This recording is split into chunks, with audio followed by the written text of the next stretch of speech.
여호와를 경외하는 것이 지식의 근본이거늘 미련한 자는 지혜와 훈계를 멸시하느니라. 아멘. 네, 오늘 지혜의 비결이라는 제목으로 우리 함께 하나님 말씀 나누려고 합니다. 여러분들이 집을 지을 수 있는 환경과 또 여건, 조건이 된다면 어떤 집을 짓고 싶나요? 앞에 멋진 이제 건축물들, 집들이 이렇게 있는데 나무로 지은 목조 주택도 있고 콘크리트로 튼튼하게 지은 집도 있고 집 종류가 굉장히 다양해요. 근데 누구나 이제 사람이 꼭 필요한 것 의식주라고 하잖아요. 먹는 거, 입는 거, 그리고 거주할 집이 꼭 필요한데 이제 나이를 조금 더 먹게 되면 누구나 그 로망이 있어요. 어느 집에 살고 싶다, 어느 집을 갖고 싶다, 거기에 들어가고 싶다, 거주하고 싶다, 이런 마음들을 갖게 되는데 그래서 어떤 집, 어떤 모양 다들 추구하는 바가 다르겠지만 공통적으로 반드시 이 집으로서 갖춰야 하는 것이 무엇이냐면 이 집이 튼튼하게 지어졌느냐가 가장 외관상으로 미적으로 아름답냐 그런 기준보다 가장 중요한 것이 이 집에 내가 들어가도 되느냐예요. 아무리 아름다워 보이고 멋져 보이고 또 이뻐 보여도 그 집이 당장 막 무너질 것 같이 잘못 지어졌다면 그 누구도 그 집에 입주하지 않을 것입니다. 그래서 집을 지을 때 항상 높으면 높을수록 기초 공사를 굉장히 튼튼하게 해야 되거든요. 그래서 아파트 건축하는 현장 같은 데 가보면 땅을 무지하게 파내요. 그래서 파내서 거기에다가 철골을 다 심고, 그래서 올라가는 속도보다 더 많은 시간을 할애하는 것이 땅을 파내고 그 집을 짓기 위한 기초 공사를 하는 시간들입니다. 비용도 엄청 들어가요. 그래서 이 건물을 지을 때, 집을 지을 때 항상 필요한 것이 이 집을 어떻게 하면 튼튼하게 할 것인가에 대해서 고민하고 설계하는 것이 굉장히 기본적이고 반드시 필요한 작업이라는 거예요. 우리 신앙에 있어서도 마찬가지예요. 우리 신앙을 마치 집을 짓는 것과 같은 과정이라고 생각한다면 겉으로 보일 때 멋져 보이는 신앙, 사람들이 볼 때 박수치는 그런 아름다운 모습의 신앙이 아니라 내실 있는 튼튼한 하나님 안에서 그 믿음이 견실하게 흔들리지 않는 그런 신앙이 하나님 보실 때 기뻐하시는 우리 믿음의 반석 위에 세워진 신앙이 될 수 있다라는 거예요. 여러분, 아기돼지 삼형제라는 이야기 동화 어렸을 때부터 많이 들어왔을 텐데 세 마리의 돼지 형제가 있었어요. 첫째 돼지 조금 게을렀던 것 같아요. 어떤 집을 지었을까요? 재료로 집을 짓는 재료로 뭘 썼냐면 지푸라기로 집을 짓기 시작합니다. 둘째 돼지는 좀 덜 게을렀는데 나무로 나뭇가지들을 모아다가 이제 집을 짓기 시작하죠. 셋째 돼지는 그래도 집에 대한 최소한의 어떤 관념이 있었던 것 같아요. 벽돌로 튼튼하게 오랜 시간이 지나는데 그 시간을 들여서 이제 집을 짓기 시작합니다. 형들 돼지들은 이해를 못하는 거예요. 야, 어차피 누워서 자고 먹고 하는 공간인데 뭐 그렇게 벽돌을 가져다가 힘들게 집을 짓나. 그리고 이제 첫째 돼지, 둘째 돼지, 셋째 돼지가 집을 다 짓고 나서 늑대가 찾아오게 되죠. 입김으로 후 부니까 첫째 돼지가 지은 지푸라기로 지은 집은 어떻게 되나요? 다 홀라당 무너지게 되고, 나무로 지은 돼지의 집도 무너지게 되고, 오직 셋째 돼지, 벽돌로 튼튼하게 지은 이 돼지의 집만 버티고 있었던 그 이야기를 여러분들이 들어봤을 거예요. 우리의 믿음도 마찬가지예요. 우리 인생 가운데 찾아오는 여러 풍랑과 같은 일들, 우리의 믿음을 뒤흔드는 여러 고난과 역경들 앞에서 우리의 믿음이 벽돌로 지은 것 같은 튼튼하게 이 집이 설계되어 있는 것 같은 그런 믿음이 아니라면 우리의 믿음은 쉽게 무너져 버린다는 거예요. 반대로 우리의 믿음이 하나님 안에서 온전히 잘 박혀서 기초부터 튼튼하게 세워져 있다면 그 어떠한 고난과 시련과 역경이 찾아와도 우리의 믿음은 흔들리지 않을 수 있다. 그리고 오늘 성경에서는 그 기초가 무엇이냐? 우리의 집을 튼튼하게 짓는 그 기초를 바로 지혜다라고 이야기하고 있습니다. 마태복음 7장에서도 예수님께서 비슷한 이야기를 하세요. 7장 24절부터 27절까지의 말씀인데 우리 같이 한번 읽어볼까요? 그러므로 내가 하는 말을 듣고 그대로 실천하는 사람은 바위 위에 집을 지은 지혜로운 사람과 같다. 비가 내려 홍수가 나고 바람이 불어 세차게 내리쳐도 그 집은 무너지지 않았다. 바위 위에 기초를 세웠기 때문이다. 그러나 내가 하는 말을 듣고도 실천하지 않는 사람은 모래 위에 집을 지은 어리석은 사람과 같다. 비가 내려 홍수가 나고 바람이 불어 세차게 내리치니 그 집은 여지없이 다 무너졌다. 예수님께서 두 집에 대한 비유로 말씀하시는 거예요. 하나님의 말씀을 잘 듣고 그 말씀을 실천하고 진리 위에 굳건히 서 있는 사람은 마치 바위 위에 반석 위에 집을 세운 것 같은 그런 믿음의 사람이다. 그러나 반면 말씀을 듣기만 하고 그것을 실천하지 않고 하나님의 뜻대로 행하지 않는 사람은 지혜롭지 못한 모래 위에 집을 지은 듯한 그런 믿음을 가진 사람이다 라고 예수님께서 우리 가운데 말씀하셨습니다. 바라기는 여기 있는 우리 모든 드림교회 친구들이 믿음의 반석 위에 굳건히 집을 세운 지혜로운 사람이 되는 여러분들이 되었으면 좋겠어요. 그럼 그 지혜를 어떻게 세울 수 있는가 오늘 잠언 말씀을 통해서 살펴보려고 하는데요. 잠언은 여러분들이 알고 있다시피 솔로몬과 또 여러 명의 저자가 있는데 솔로몬이 거의 대부분을 썼어요. 잠언이 총 31장을 이루고 있습니다. 그래서 혹자들은 이렇게 얘기해요. 어떤 목사님들은 잠언이 31장이니까 하루에 한 장씩 읽으면 30일을 딱 한 달 동안 읽을 수 있잖아요. 하루에 한 장씩 이렇게 묵상하면서 지혜를 배우라, 묵상하라. 사실 구약 성경뿐만 아니라 지혜에 관한 여러 말씀들을 우리 세상에서 접할 수 있어요. 아까 아기 돼지 이야기들도 했고 또 우리나라에서도 여러 전래 동화 같은 것들 들어보면 굉장히 지혜를 얻을 수 있는 이야기들이 참 많은데 특별히 우리가 성경에서 얻어야 하는 지혜 무엇이 다르냐면 바로 그 안에 우리의 믿음이 녹아져 있고 우리의 신앙생활에 직접 연관이 돼 있는 그런 믿음이 담겨 있는 책이기 때문이에요. 그래서 성경을 어렸을 때부터 끊임없이 배우고 하나님에 대해서 묵상해오던 사람들, 특별히 유대인들이라고 하잖아요. 우리 다윗의 여러 이제 이스라엘 백성들의 후손들을 지금 유대인들이 지금도 이 세계를 살아가고 있는데 여러 민족들 중에서 유대인만큼 지혜로운 사람이 없습니다. 그래서 유대인들은 전 세계에서 막 경제적인 부분 또 어떤 문화적인 부분들을 굉장히 주도해가고 있는 사람들이라고 평가를 받고 있어요. 이 유대인들의 교육, 어린 시절의 교육을 이렇게 살펴보면 성경뿐만 아니라 여러 사상과 지혜를 율법학자들이 막 집대성해서 이제 경전처럼 취급하고 있는 책이 탈무드라고 하는데 어린 시절부터 이 지혜에 관해서 끊임없이 배우고 공부하고 어떻게 하면 지혜롭게 이 삶을 살아갈 수 있는가, 어떻게 하면 하나님 앞에서 이 삶을 더 지혜롭게 살아갈 수 있을까 고민하고 연구하고 또 토론하는 그런 문화가 이들 가운데 있었다라는 거예요. 이 지혜의 비결 사실 솔로몬으로부터 시작한 이 잠언으로부터 쭉 이어지는 이 지혜의 말씀들이 오늘 우리 가운데 무엇을 이야기하고 있는지 이 솔로몬이 쓴 잠언의 서두 서문을 통해서 우리가 추구해야 하는 지혜의 방향 함께 살펴보기를 원합니다. 우리 지난주에 솔로몬이 하나님 앞에 지혜를 어떻게 얻었느냐 1,000마리의 번제물을 하나님 앞에 드리며 하나님께서 기뻐하시며 그것을 받으시며 이게 축복하시죠. 내가 다른 어떤 왕들보다도 견줄 수 없는 놀라운 지혜를 이게 주겠다 약속하시고 그 지혜로 사람들을 하나님의 백성들을 재판하고 지혜롭게 통치하는 장면을 함께 나눴었습니다. 이 솔로몬이 오늘 잠언의 서두에 이야기하고 있는 내용들 한 절 한 절 살펴보면서 과연 지혜가 무엇인가, 과연 하나님께서 원하시는 지혜로운 삶이란 무엇일까 우리 함께 살펴보기를 원하는데 우리 1절부터 4절까지의 말씀 우리 함께 읽어보겠습니다.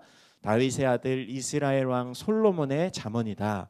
이것은 지혜와 교훈을 얻게 하고 슬기로운 말씀을 깨달으며 지혜롭게 의롭게 공평하게 정직하게 행동하도록 교훈을 얻게 하려는 것으로 어리석은 사람들에게는 깊이 생각할 수 있는 슬기를 주고 어린 사람들에게는 지식과 옳은 것을 판단할 수 있는 능력을 주기 위한 것이다. 이 솔로몬이 잠언 이 전체를 기록한 이유 목적이 무엇이냐면 지혜와 교훈을 읽는 사람들로 하여금 얻게 하고 슬기로운 말씀을 깨닫게 하기 위함이다. 그래서 3절에 보면 이 사람들로 하여금 지혜롭게 의롭게 공평하게 정직하게 행동할 수 있도록 교훈을 주게 하기 위함이다. 이렇게 얘기하고 있는데 사실 잠언을 쭉 읽어가면 이것이 성경이잖아요. 잠언의 내용들을 다 보면은 다 하나님에 대한 이야기가 나와요. 하나님 앞에서 우리가 어떻게 행동해야 되는가? 하나님 보실 때 기뻐하시는 삶은 무엇인가?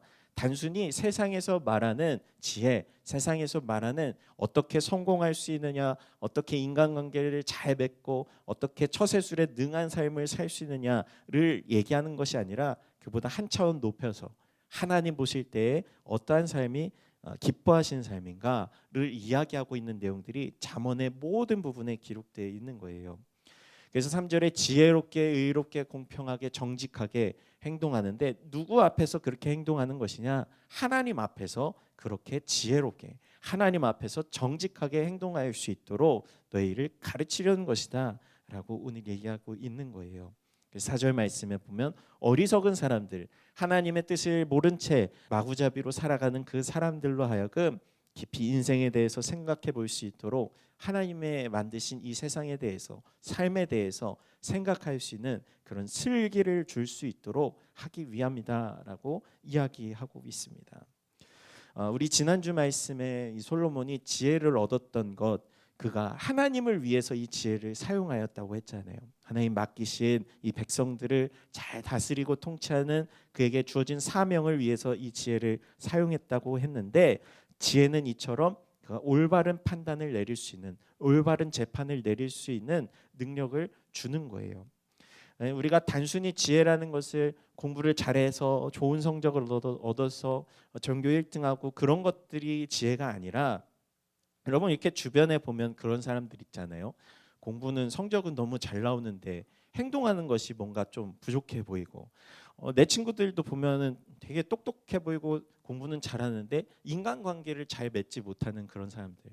그러나 거꾸로 공부는 성적은 잘 안 나오는데 뭔가 사람들에게 계속 이쁨을 받고 칭찬받는 그런 사람들, 이런 사람들이 사실 더 지혜로운 삶이라고 할 수 있어요. 이 지혜로운 사람에 대해서, 지혜를 얻는 사람에 대해서 5절과 6절 말씀에 이어서 이야기합니다. 5절 6절 함께 읽어볼게요. 지혜로운 사람들은 듣고 그 배움을 더할 것이며 슬기로운 사람들은 더욱 슬기를 얻게 될 것이다. 잠언과 비유와 지혜로운 사람의 말씀과 이해하기 어려운 말의 진정한 의미를 깨닫게 될 것이다. 5절에 보면은 인상적인 것이 무엇이냐면, 지혜로운 사람, 이미 지혜로운 사람은 이 말씀들을 통해 그 배움을 더할 것이다. 이미 지혜를 가진 사람들은 더 지혜로워지고, 이미 슬기로운 사람들이 더욱 슬기로워지는 그 말씀들을 이곳에 담고 있다라고 이야기하고 있어요. 우리의 신앙은 이와 같아요. 이미 여러분들 나는 지혜롭지 못해요, 나는 좀 부족해요라고 생각할 수 있지만, 사실 여기 앉아 있는 여러분 한 사람 한 사람 모두가 사실 하나님의 지혜를 이미 받은 사람들입니다. 여러분 이 시간에, 주일에 이 귀한 시간에 나와 있다는 것은 세상 사람들은 도저히 이해할 수 없는 일이에요. 아니 토요일 밤 늦게까지 놀다가 게임하다가 일요일이면 자야지, 늦게까지 쉬어야지라고 생각하는데, 여러분들은 그런 생각이 아니라 하나님 앞에 이 시간을 거룩하게 구별해서 하나님을 경외하는 마음으로 이곳에 나온 여러분입니다. 그래서 여러분들은 하나님께서 원하시는 뜻이 무엇인지, 내 인생의 우선순위가 무엇인지 최소한 알고 있는 그 지혜가 있는 여러분이에요. 그렇기 때문에 오늘 이 5절 말씀처럼 이미 하나님께서 여러분에게 주어진 그 지혜를 더하여 주시고, 어떻게 하면 하나님을 더 사랑할 수 있을까? 어떻게 하면 하나님을 더 섬길 수 있을까? 하는 것이 조금씩 조금씩 더 성장해 나가는 발판이 된다는 거죠. 이 지혜, 5절 말씀처럼 지혜로운 여러분들이 더 하나님 앞에서 지혜로워지고, 이미 슬기로운 여러분들이 하나님 앞에 더 성숙해져가는 그 모습이 오늘 말씀을 통해서 이루어지는 여러분이 되었으면 좋겠어요.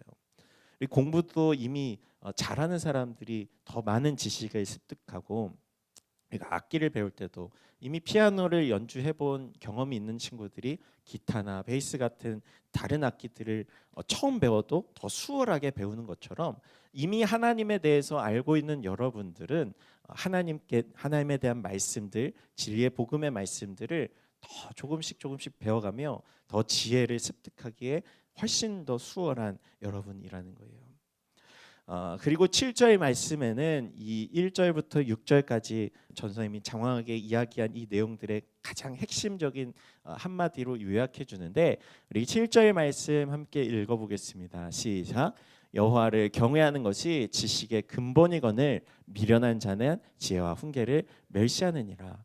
여러분, 경외라는 말이 무슨 뜻인지 어려운 친구들이 있을 것 같아요. 우리말 성경에 보면 경외라는 말은 여호와를 두려워하는 마음, 하나님을 무서워하는 마음이라고 할 수 있어요. 그냥 단순히 나 하나님 앞에서 무서워 겁나요 이게 아니라, 하나님을 경외한다는 말은 하나님을 너무나도 위대하신 분이기 때문에 나 자신이 너무나도 작아지고 하나님의 영광 앞에 선 두려움, 거룩한 두려움이라고 할 수 있어요.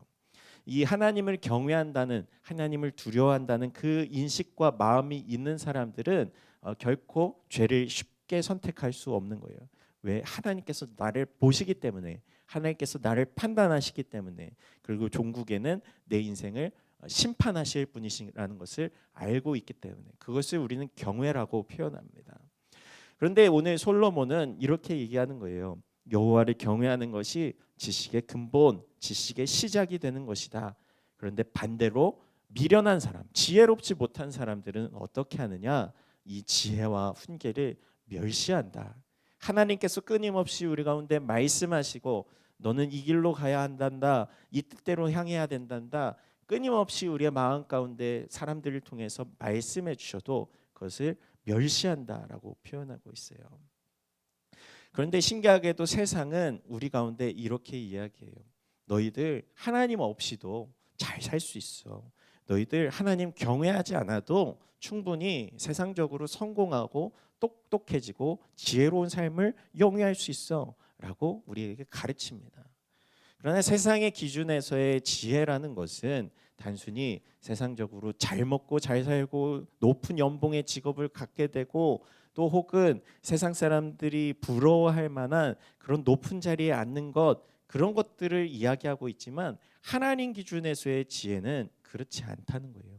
하나님 보실 때에 비록 작고 천해 보이는 자리에 있을지라도 하나님께서 너무나도 귀하게 여기시는 것, 비록 세상 사람들이 손가락질하고 무시당하는 그런 위치에 있어도 내가 하나님을 사랑할 줄 아는 것, 그것이 오히려 성경에서 이야기하는 지혜로운 삶이라는 것입니다.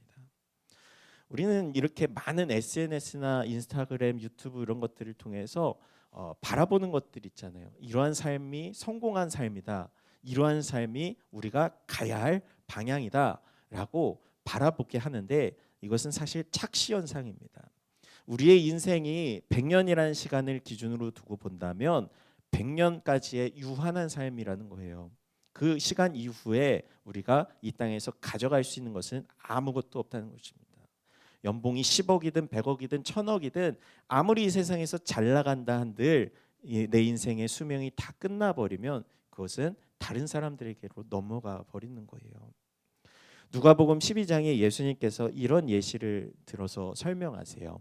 16절에 보면 예수님께서 한 비유를 사람들에게 말씀하시는데, 한 부자가 있었어요. 수확이 잘 되는, 농사가 아주 잘 되는 땅을 가지고 있었는데 혼자서 그 부자가 이렇게 생각하는 거예요. 이 곡식들 내가 너무 많이 수확했는데 어떻게 할까? 더 이상 쌓아둘 곳이 없구나. 그리고 이렇게 얘기합니다. 이렇게 해야겠다. 지금 있는 이 창고를 부수고 더 크게 지어야지. 그래서 내가 수확한 이 많은 곡식들, 물건들 거기에 멋지게 쌓아보자.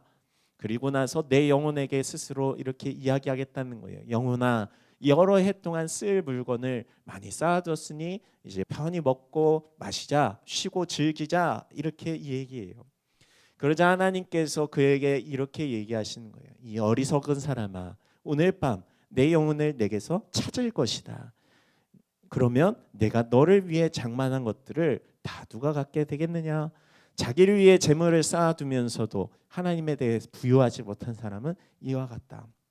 예수님께서 전하신 비유의 말씀이거든요. 우리의 인생은 그래요. 진짜로 지혜로운 사람은 내 인생이 끝난 그 이후의 삶을 바라볼 줄 아는 삶입니다. 이 땅에서 떵떵거리면서 사람들 위에 군림하면서 자랑하면서 하나님을 경외하지 않고 두려워하지 않고 내 멋대로 내 맘대로 살아가는 삶은 지혜로워 보이지만 하나님 보시기에는 미련한 사람아라고 말씀하시는 그런 삶이라는 거예요. 이야기를 들으면서도 사실 우리는 이 땅에서 부유하고 평안히 풍족히 사는 것이 더 좋다라고 생각해요. 어떤 이들은 여기서도 잘 살고 천국 가서도 잘 살면 되잖아요. 이렇게 얘기해요. 맞는 얘기예요. 그러나 두 마음을 품고 사는 것은 쉽지 않다라는 것. 오늘 예수님께서 우리에게 주시는 지혜의 말씀은 무엇이냐면 이 땅에서의 삶을 영원한 삶인 것처럼 착각하면서 살지 말라는 거예요. 끝내는 내 삶을 심판하시고 내 삶을 바라보고 평가하시는 하나님이 계시다는 것을 내가 인정하고 그 하나님 앞에서 내가 온전히 주님 기뻐하시는 삶을 선택하는 것이 바로 하나님이 기뻐하시는 지혜로운 삶이라는 것, 우리가 꼭 기억해야 하는 내용입니다. 오늘 이제 말씀을 마칠 텐데요. 잠언 8장 말씀에 보면 지혜가 부르짖는다라고 얘기해요. 1절에서 6절까지 함께 읽어볼까요? 지혜가 부르지 않느냐, 통찰력이 소리를 높이지 않느냐, 길가의 높은 곳 길이 만나는 지점에 지혜가 서 있다. 성으로 들어가는 문 옆 그 입구에서 지혜가 부르짖는다. 오 사람들아, 내가 너희를 부르고 너희들에게 소리를 높인다. 너희 우둔한 사람들아 지혜를 얻으라. 너희 어리석은 사람들아 통찰력을 얻으라. 잘 들으라. 내가 뛰어난 것을 말하고 내 입술을 열어 옳은 것을 말할 것이다. 지혜가 지금 우리에게 소리친다는 거예요. 내가 너희를 부르고 있다. 내가 너희를 기다리고 있다. 그런데 사람들은 이 지혜의 목소리에 귀 기울이지 않고 무시한다. 그런데 재미있게도 이 지혜를 의인화해서 이야기하는데 사실 이 지혜를 예수 그리스도로 치환해서 우리가 이야기할 수 있어요. 예수님께서 이 땅에 처음 오셨을 때 사람들에게 외칩니다. 이것이 하나님의 뜻이다. 이것이 진리의 길이다. 이것이 너희가 영원한 생명을 얻을 수 있는 지혜로운 방식이다. 아무리 소리쳐 외쳐도 사람들은 듣지를 않는 거예요. 여러분, 예수님께서 지금 우리에게 말씀하고 계십니다. 진정 하나님께서 원하시는 삶은 이러한 삶이다. 진정 복음을 따르며 영원한 가치를 붙잡는 삶은 이런 삶이란다. 지혜가 길거리에서 외치듯 우리 주님께서 우리 가운데 외치고 있는 그 소리에 귀 기울이는 여러분이 되었으면 좋겠어요. 지혜가 부르는 소리, 하나님께서 기뻐하시는 그 삶이 무엇인지 우리는 알면서도 그것을 받아들이고 싶지 않아 하잖아요. 더 재밌는 것을 붙잡고 더 신나는 일들을 하고 싶어하는 그 마음, 우리가 억누르고 하나님 기뻐하시는 것들을 선택할 수 있는, 과감히 그 길을 걸어갈 수 있는 영원한 길을 살아가는 여러분들의 삶이 되길 소망합니다. 야고보서 1장 5절 말씀, 여러분 가운데 누구든지 지혜가 부족하면 모든 사람에게 후히 주시고 꾸짖지 않으시는 하나님께 구하십시오. 그러면 주실 것입니다. 우리가 지혜를 구할 때 하나님을 더 알기를 원합니다. 더 깊이 하기를 원합니다. 하나님 기뻐하시는 뜻을 제가 더 분별하고 판단하기를 원합니다. 기도하는 사람들에게 하나님께서 반드시 이 지혜를 부어주시고 지혜의 길로 인도하신다는 그 믿음과 확신으로 살아가는 여러분이 되기를 주님의 이름으로 축복합니다. 우리 함께 앞에 글씨 읽어볼까요? 시작. 하나님을 경외하는 것이 지혜와 지식의 시작입니다. 또 예수 그리스도를 아는 것이 지혜입니다. 오늘 받은 이 말씀 마음에 새기면서 늘 지혜의 길로 또 하나님을 경외하는 삶으로 나아가는 우리 드림교회가 되기를 우리 예수님의 이름으로 축복합니다.